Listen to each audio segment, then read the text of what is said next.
Good evening again, people. It's Charlie, and welcome back to the Chatting Leeds YouTube channel. And it's time for another evening transfer update. Just before we get into the video, guys, please smash that like button. Please subscribe. Share all of your thoughts and opinions in the comment section down below.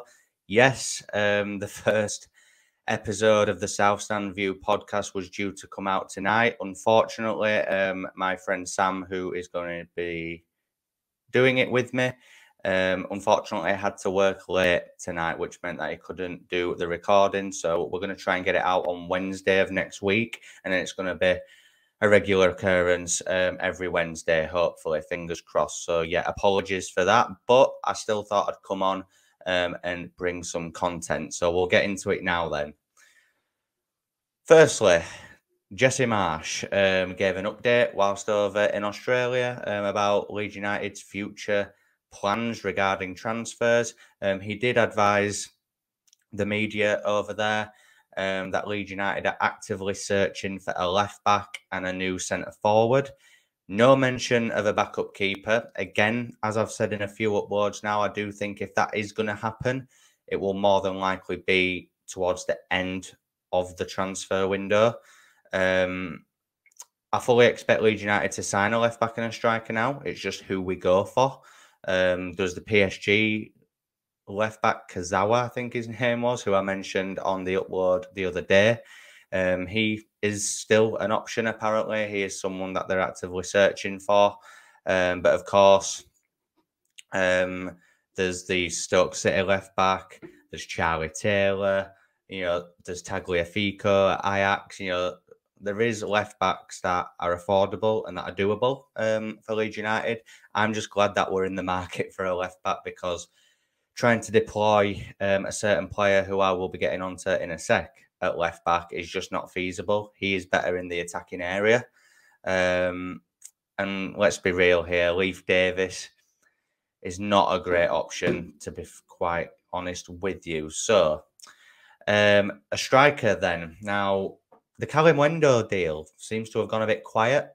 I did say to keep your eye out on it, and then nothing's really happened since. So apologies for that. I did think that was a move that would go quite quickly at the time, because there was a lot of outlets that were reporting it. But obviously, CDK keeps getting a lot of mentions at the minute. I'm very confused with this one. I don't understand what's happening with Charles de Ketelaere.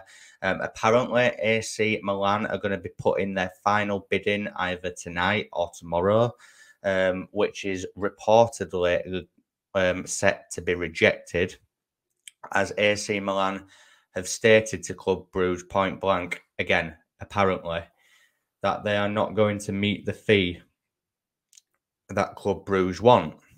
Now, the interesting thing about that is that Leeds United have already agreed a fee with Club Brugge for Charles de Ketelaere, and we've already stated to him that we can meet his personal terms, i.e. his wage demands. So, if AC Milan can't get him, and he can't force a move through, is he going to come to Leeds United? Now, Jesse Marsch again addressed this and said that it's fairly obvious that Leeds have been linked with him and are interested in the Club Brugge forward, but they are actively looking at other targets, as they don't feel that they are going to get the deal done at this minute in time, which I think is smart. If that is the case, you can't be putting all of your eggs in one basket and letting it drag out, because before it's a week to go until window closes and you panic buying, and we don't want to get into a position where we have to panic buy. Charles de Ketelaere would be an amazing signing. I think we all know that, judging by the things we've seen and heard about him. But apparently he's previously stated that he doesn't want to come to Leeds, which I can appreciate what fans are thinking. We want players that want to come and play for Leeds United. If he ends up signing, it will be as a second option. And I don't know how that would sit with me, because, I mean, on the one hand, we're getting a real top player, a player that I think would fit the system really well. But on the other hand, you're getting a player that's heart might not be 100% in it. His performances could be affected by the fact that he'll be dreaming of AC Milan. So in a way, it sounds a bit crazy, but if we don't get him, I don't think I'll be that heartbroken or that annoyed about it, because he doesn't want to play for us. Do you get what I mean, guys? Like, if someone doesn't want to play for you, why would you want to sign them? Which is why Callum Wendo makes more sense to me. I think that's a deal that is doable. He would be willing to come to Leeds United as well. Apparently, Inter Milan are in talks with him as well, or apparently they've shown interest. So we're competing with Inter Milan for one player and AC Milan for another, which I guess is a good thing, that we're not competing with championship teams, like trying to get the best championship players now. We're actually going after top talents from around Europe. CDK is just a name that doesn't seem to be going away now. Although the reports are saying that he said he doesn't want to come, which this is the other side of it now. If the reports are right, then why are we still going for him? Because for me, I know our board have been questionable over the last sort of 12 to 18 months in terms of transfers, but I don't think they would be actively going for a player who was point blank told them that he doesn't want to come. For me, I think he would prefer a move. Well, actually, not for me. This is just how I'm seeing it now. Potentially, he could be looking for a move to AC Milan. I think that's his preference. But if he can't get his move to Milan, he will then look at other options, i.e. Leeds United. That's where Leeds United can pounce then and say, right, Club Bruges, we can meet your fee. It'd be a club record fee. And personal terms won't be a problem. So in that respect, it would be an easy deal to do if it comes to it, I think. It's just if it's going to come to it. I think we'll know a lot more over the coming days with regards to Charles de Ketelaere. Callum Wendo, again, we're no real further in that, as I've just alluded to there. Inter Milan have now shown interest. I don't know how concrete that is. But it's certainly heating up in the chase for a striker, 100%. And finally, I'm going to touch upon Jack Harrison.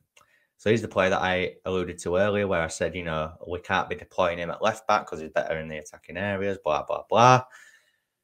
Newcastle have apparently tabled a bid of up to, I think it's something between 20 and 24 million pounds for Jack Harrison, which has been flat out rejected by Leeds United.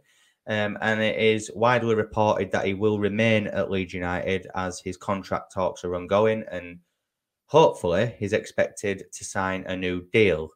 Marsch again addressed his comments after the Aston Villa game to the media out in Australia, and he said, yeah, he may have, I don't think this is word for word, but he basically said, look, he articulated it in a way that he didn't mean to come across.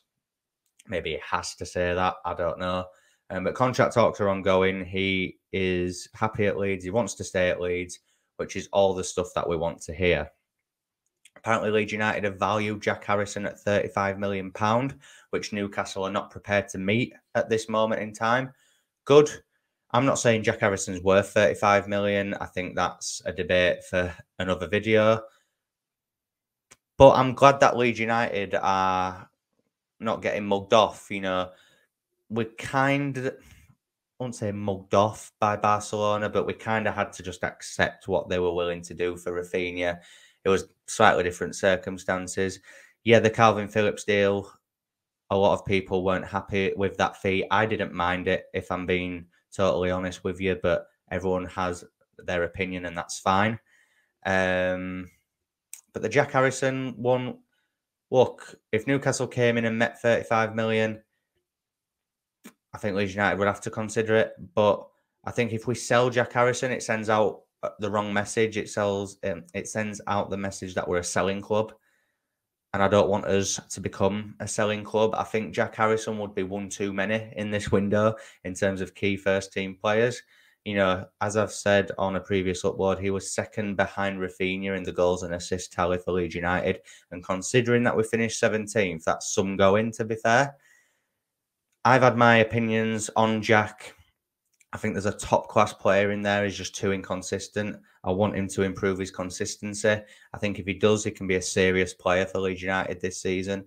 And hopefully, the fact that KP and Rafinha have gone will maybe give him a little bit of fire in his belly and, have him a little bit more motivated. That's what I'm hoping for anyway. And I hope he does remain at Leeds and that he signs a new deal.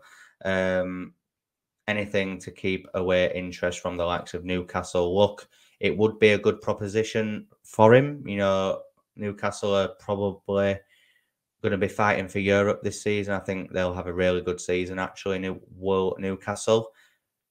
But I hope Jack Harrison's not a part of it. Yeah, I think they wanted Diaby, but he looks like he's going to stay at his current club. I think the club he played for, sure it's Leverkusen or someone like that. Anyway, I think they wanted 60 million, which Newcastle said no. And that's why they're after Jack Harrison. But hopefully the news outlets are right and that he's going to sign a new deal at the mighty Leeds United. So that brings us to the end of this evening update from myself. I really hope that you've all enjoyed it. If you have, hit that like button. Please subscribe. Share all of your thoughts and opinions in the comment section down below. And I'll see you in the next upload. Cheers.